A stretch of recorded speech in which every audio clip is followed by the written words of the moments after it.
Assalamualaikum warahmatullahi wabarakatuh. Apa kabar anak-anakku yang soleh-solihah? Semoga keadaan kalian beserta keluarga dalam keadaan sehat walafiat. Anak-anak, sekarang kita pembelajaran tematik, tema 6, subtema 1, sumber energi, yaitu muatan bahasa Indonesia ya atau IPA ya. Anak-anak, sebelum kita belajar, sebaiknya kita berdoa terlebih dahulu. Ayo, bismillahirrahmanirrahim. Raditu billahi robba wa bil islami dina wa bi muhammadin nabiyya wa rasula. Rabbi zidni ilma warzuqni fahma. Rabbi israh li sadri wa yassir li amri wahlul 'uqdatam min lisani yafqahu qawli. Alhamdulillah, semoga dengan doa belajar tadi kita bisa dimudahkan oleh Allah untuk mencari ilmu dan mendapatkan ilmu yang bermanfaat. Anak-anak, kita sebelum membahas mengenai sumber energi, kita akan membahas apa sih itu energi. Energi itu adalah kemampuan untuk melakukan usaha. Energi itu merupakan kebutuhan utama manusia yang digunakan untuk melakukan kegiatan sehari-hari. Sumber energi yang didapatkan oleh manusia itu dari makanan. Energinya itu digunakan untuk berlari, memasak, bertani. Pokoknya pekerjaan yang kita lakukan itu membutuhkan energi, dan sumber energinya adalah makanan. Sumber energi, apa sih sumber energi itu? Jadi energi ya, kita harus melakukan sesuatu itu dengan energi. Nah, energi itu didapatkan dari sumber energi. Apa sih sumber energi itu? Sumber energi adalah semua benda yang menghasilkan energi. Jadi Allah itu menciptakan berbagai macam sumber energi, dari air, matahari, dan lain sebagainya. Kemudian sumber energi itu banyak terdapat di sekitar kita.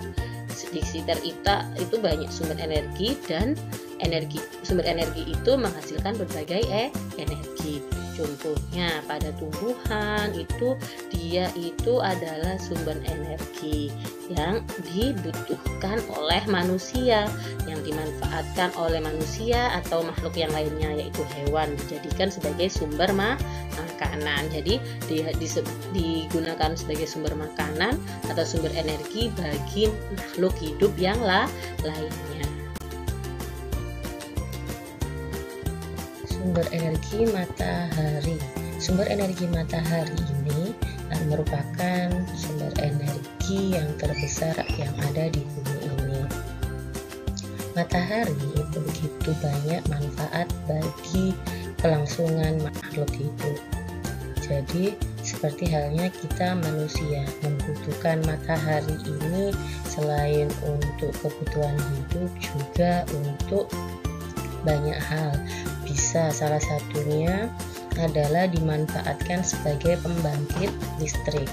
Coba kalian lihat ini disebut dengan panel surya. Panel surya ini fungsinya adalah menyerap sinar matahari untuk dijadikan sebagai pembangkit listrik. Jadi aliran pembangkit listrik ini menjadi energi listrik yang akan disalurkan ke rumah-rumah.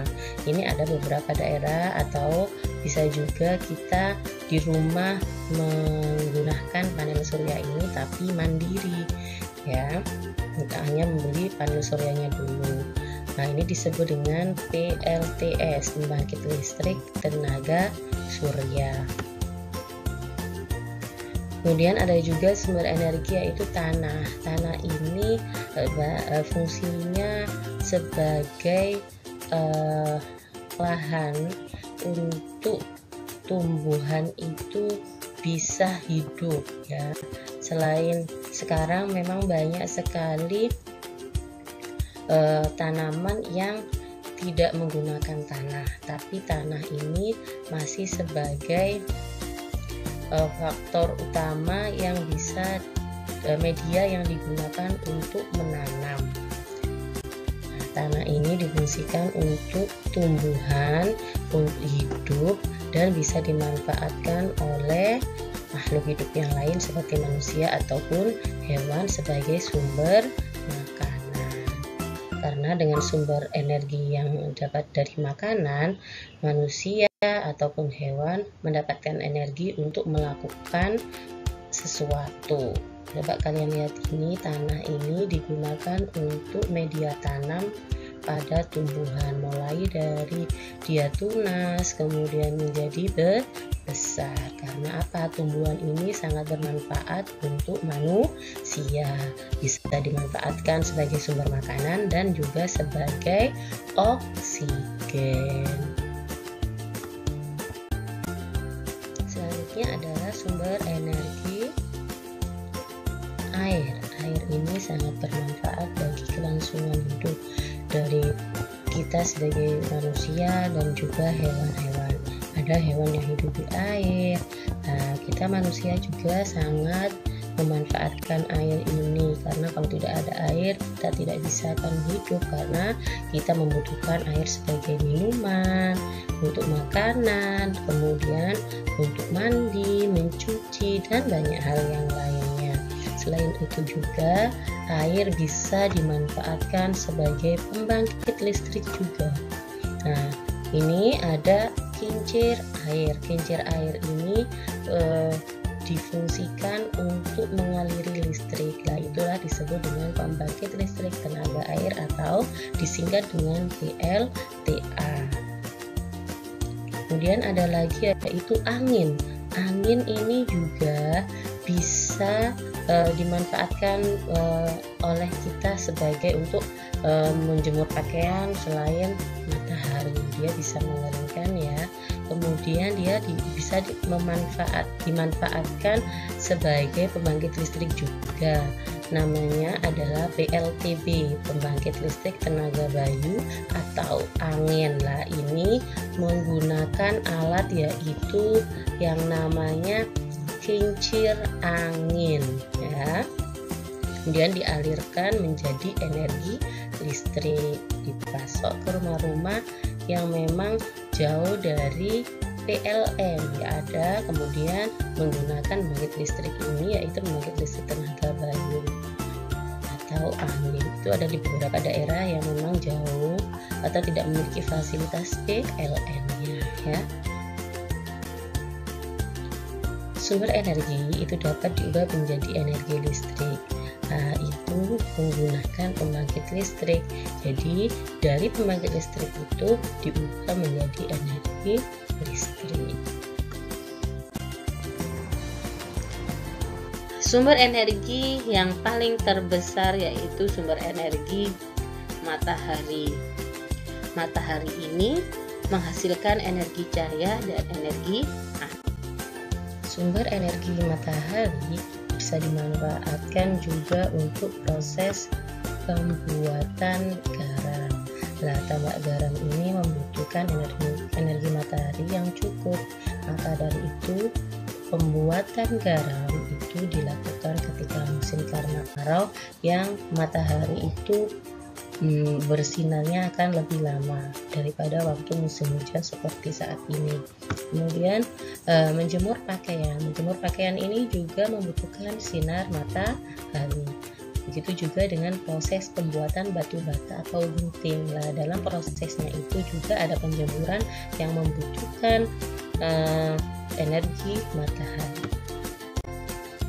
Dalam proses fotosintesis, sumber energi matahari ini juga sangat diperlukan.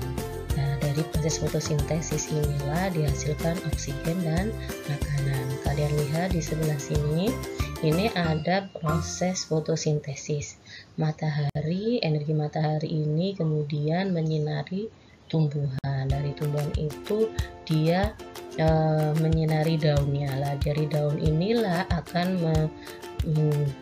menjadikan proses fotosintesis yang bisa menghasilkan oksigen dan akan menjadi gula atau glukosa ini yang akan menjadi sumber makanan bagi makhluk hidup yang lainnya. Sumber energi ini matahari tadi melakukan proses fotosintesis pada tumbuhan. Dari proses fotosintesis itu tumbuhan mengeluarkan oksigen. Nah, oksigen ini sangat penting bagi makhluk hidup yang ada di bumi. Karena apa? Karena oksigen merupakan sumber untuk bernafas. Kita membutuhkan oksigen yang sangat banyak untuk bernafas. Kita harus menjaga kelestarian energi yang ada di bumi dengan cara menjaga kelestarian alam yang ada di bumi kita. Jangan sampai sumber energi itu habis, kemudian kita sebagai makhluk hidup akan terancam karena tidak ada lagi oksigen yang ada di bumi ini. Karena apa? Karena tidak ada tumbuhan. Karena kita tidak menjaga tumbuhan itu hidup dengan baik di bumi ini. Jadi kita harus bersama-sama saling menjaga bumi kita ya. Sumber energi itu bisa kita lestarikan. Ada caranya, yaitu dengan cara kita yang pertama adalah tidak membuang sampah dan limbah ke sumber air. Nah, itu jangan sampai kita lakukan ya. Membuang sampah ya harus pada tempatnya.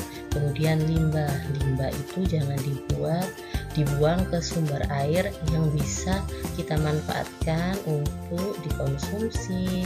Karena kalau sudah dicampuri limbah berarti air itu sudah tercemar dan tidak bisa dimanfaatkan oleh makhluk hidup yang lainnya. Yang nomor 2, menggunakan air secukupnya. Kalau kita membutuhkan air untuk mencuci piring, mandi, wudhu, kita sesuaikan dengan kebutuhan dan jangan sampai membuang air. Karena sumber energi air ini juga kalau terlalu berlebihan menggunakan akan habis. Kemudian yang nomor 3, merawat dan memelihara tanaman-tanaman. Kalau di sekitar rumah kalian ada tanaman, kalian harus merawat dan memelihara dengan cara menyiram, kemudian memberi pupuk dan memotong dahan-dahan, mungkin kalau yang kering, daun-daun kering diambil. Itu cara merawat dan memelihara tanaman agar tetap tumbuh subur. Kemudian nomor 4, melakukan penghijauan. Di beberapa daerah di Kalimantan itu banyak sekali perubahan lahan dari hutan menjadi kebun kelapa sawit. Itu makanya dilakukan namanya pembalakan liar. Jadi oleh sebab itu kita sebagai manusia memiliki kewajiban untuk melakukan penghijauan, yaitu reboisasi, menanam pohon-pohon di sekitar kalian atau bisa menanam pohon di tempat-tempat yang gersang ya. Itu semua adalah cara kita untuk tetap melestarikan bumi agar bisa mengeluarkan sumber energinya yang bisa kita manfaatkan. Semoga anak-anak bisa memahami setiap pelajaran atau materi yang sudah disampaikan oleh guru. Alhamdulillahirabbil alamin. Semoga anak-anak bisa mengambil setiap manfaat dari pembelajaran hari ini. Wassalamualaikum warahmatullahi wabarakatuh.